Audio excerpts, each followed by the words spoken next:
saludo, apreciado feligrés, apreciado amigo, apreciada amiga, muy estimado suscriptor de nuestro canal.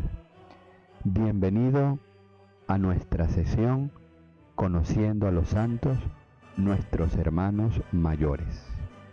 Que ellos nos sirvan siempre de estímulo y de ejemplo en nuestra vida cristiana, en nuestra lucha contra el pecado y en la consecución por la virtud. Y nosotros nos confiemos continuamente a su valiosa intercesión. 3 de septiembre. San Gregorio Magno, Papa y Doctor de la Iglesia.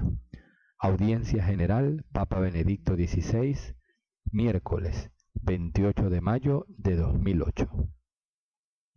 Hoy quiero presentar la figura de uno de los padres más grandes de la historia de la Iglesia, uno de los 4 doctores de Occidente, el Papa San Gregorio, que fue obispo de Roma entre los años 590 y 604, y que mereció de parte de la tradición el título Magnus, grande. San Gregorio fue verdaderamente un gran papa y un gran doctor de la Iglesia. Nació en Roma en torno al año 540, en una rica familia patricia de la gens Anicia, que no solo se distinguía por la nobleza de su sangre, sino también por su adhesión a la fe cristiana y por los servicios prestados a la sede apostólica. De esta familia habían salido 2 papas, Félix III, 483-492, tatarabuelo de San Gregorio, y Agapito, 535-536. La casa en la que San Gregorio creció se encontraba en el Clivus Scaburi, rodeada de solemnes edificios que atestiguaba la grandeza de la antigua Roma y la fuerza espiritual del cristianismo. Los ejemplos de sus padres, Jordiano y Silvia, ambos venerados como santos, y los de sus tías paternas, Emiliana y Tarsilia, que vivían en la misma casa como vírgenes consagradas en un camino compartido de oración y ascesis, le inspiraron elevados sentimientos cristianos. San Gregorio ingresó pronto en la carrera administrativa que había seguido también su padre, y en el año 572 alcanzó la cima, convirtiéndose en prefecto de la ciudad. Este cargo complicado, por la tristeza de aquellos tiempos, le permitió dedicarse en un amplio radio a todo tipo de problemas administrativos, obteniendo de ellos luz para sus futuras tareas. En particular le dejó un profundo sentido del orden y de la disciplina.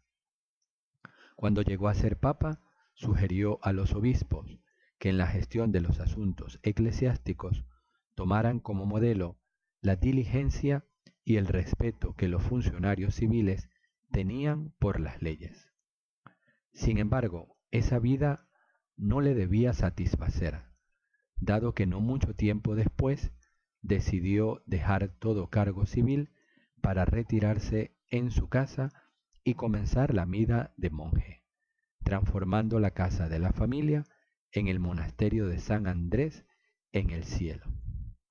Este período de vida monástica, vida de diálogo permanente con el Señor en la escucha de su palabra, le dejó una perenne nostalgia que se manifiesta continuamente en sus homilías. En medio del agobio de las preocupaciones pastorales, lo recordará varias veces en sus escritos como un tiempo feliz de recogimiento en Dios, de dedicación a la oración, de serena inmersión en el estudio. Así pudo adquirir el profundo conocimiento de la Sagrada Escritura y de los padres de la Iglesia, del que se sirvió después en sus obras. Pero el retiro claustral de San Gregorio no duró mucho.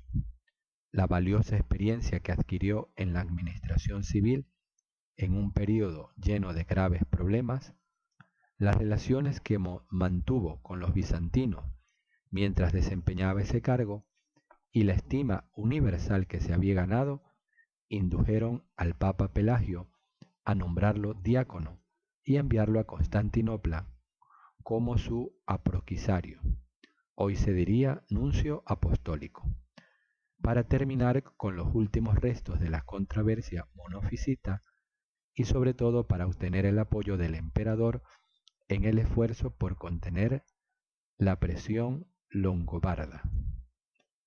La permanencia en Constantinopla, donde junto con un grupo de monjes había reanudado la vida monástica, fue importantísima para San Gregorio, pues le permitió tener experiencia directa del mundo bizantino, así como conocer de cerca el problema de los longobardos, que después podría a dura prueba su habilidad y su energía en el periodo del pontificado. Tras algunos años fue llamado de nuevo a Roma por el Papa, quien lo nombró su secretario. Eran años difíciles, las continuas lluvias, el desbordamiento de los ríos y la carestía afligían a muchas zonas de Italia y en particular a Roma. Al final se desató la peste, que causó numerosas víctimas, entre ellas el Papa Pelagio II. El clero, el pueblo y el Senado fueron unánimes en elegirlo precisamente a él, Gregorio, como su sucesor en la sede de San Pedro. Trató de resistirse, incluso intentando la fuga, pero todo fue inútil. Al final tuvo que ceder.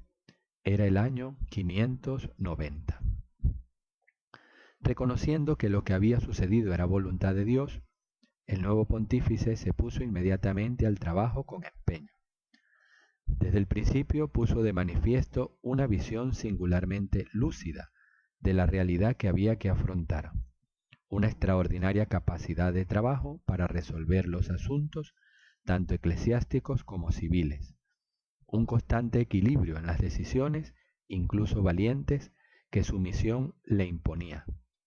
De su gobierno se conserva una amplia documentación gracias al registro de sus cartas, aproximadamente 800, en las que se refleja cómo afrontaba diariamente los complejos interrogantes que llegaban a su despacho. Eran cuestiones que procedían de los obispos, de los abades, de los clérigos y también de las autoridades civiles y de todo orden y grado. Entre los problemas que afligían en aquel tiempo a Italia y a Roma, había uno de particular importancia, tanto en el ámbito civil como en el eclesial: la cuestión longobarda.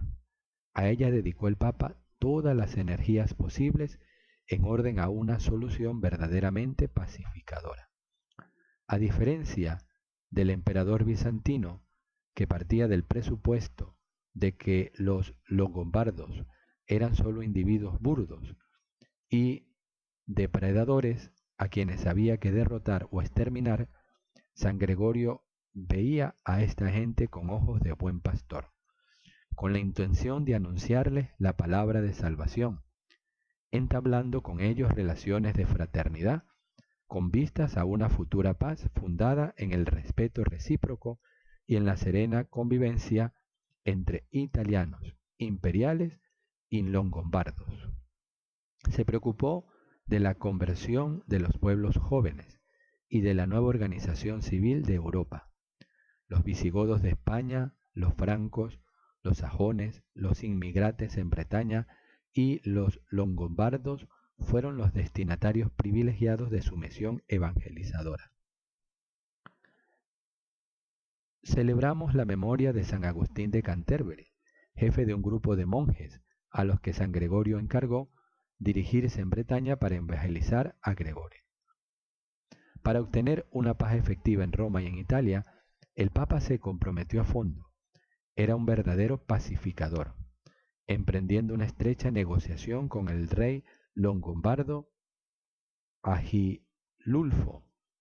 Esa negociación llevó a un periodo de tregua que duró cerca de 3 años, tras los cuales, en el año 603, fue posible estipular un armisticio más estable.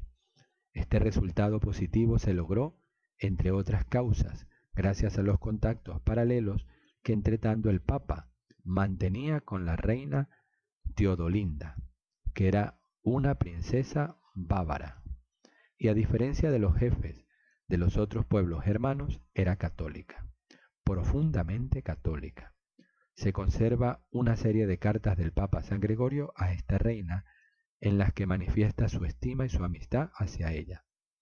Teodolinda consiguió poco a poco orientar al rey hacia el catolicismo, preparando así el camino a la paz. El Papa se preocupó también de enviarle las reliquias para la Basílica de San Juan Bautista, que ya hizo construir en Monza, así como su felicitación y preciosos regalos para esa catedral con ocasión del nacimiento y del bautismo de su hijo Adaloaldo. La vicisitud de esta reina constituye un hermoso testimonio sobre la importancia de las mujeres en la historia de la Iglesia. En el fondo, los objetivos que San Gregorio perseguía constantemente eran tres: contener la expansión de los longobardos en Italia, proteger a la reina Teodolinda de la influencia de los cismáticos y reforzar la fe católica, y mediar entre los longobardos y los bizantinos con vistas a un acuerdo que garantizara la paz en la península y a la vez permitiera llevar a cabo una acción evangelizadora entre los longobardos. Por tanto, eran dos las finalidades que buscaba en esta compleja situación: promover acuerdos en el ámbito diplomático-político y difundir el Evangelio de la verdadera fe entre las poblaciones. Junto a la acción meramente espiritual y pastoral, el Papa San Gregorio fue protagonista activo también en una múltiple actividad social.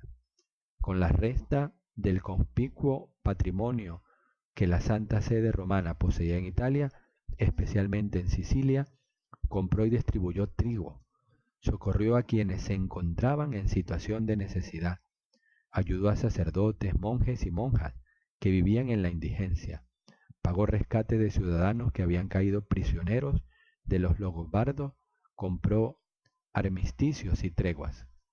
Además, desarrolló tanto en Roma como en otras partes de Italia una atenta labor de reforma administrativa, dando instrucciones precisas para que los bienes de la Iglesia, útiles para su subsistencia y su obra evangelizadora en el mundo, se gestionaran con total rectitud y según las reglas de la justicia y de la misericordia. Exigía los colones fueran protegidos de los abusos de los concesionarios de las tierras de propiedad de la Iglesia, y en caso de fraude, que se les indemnizara con prontitud, para que el rostro de la esposa de Cristo no se contaminara con beneficios injustos. San Gregorio llevó a cabo esta intensa actividad a pesar de sus problemas de salud, que lo obligaban con frecuencia a guardar cama durante largos días. Los ayunos que había practicado en los años de vida monástica le habían ocasionado ciertos trastornos digestivos. Además, su voz era muy débil, de forma que a menudo tenía que encomendar al diácono la lectura de sus homilías, para que los fieles presentes en las basílicas romanas pudieran oírlo.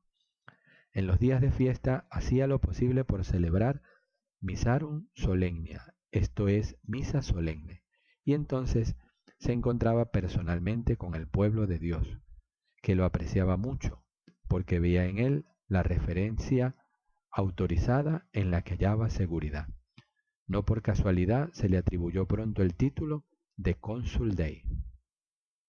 A pesar de las dificultades y condiciones en las que tuvo que actuar, gracias a su santidad de vida y a su rica humanidad, consiguió conquistar la confianza de los fieles, logrando para su tiempo y para el futuro resultados verdaderamente grandiosos.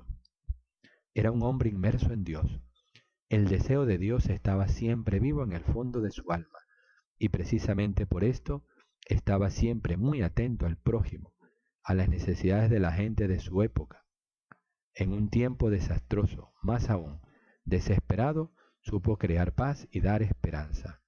Este hombre de Dios nos muestra dónde están las verdaderas fuentes de la paz y dónde viene la verdadera esperanza. Así que se convierte en un guía también para nosotros hoy.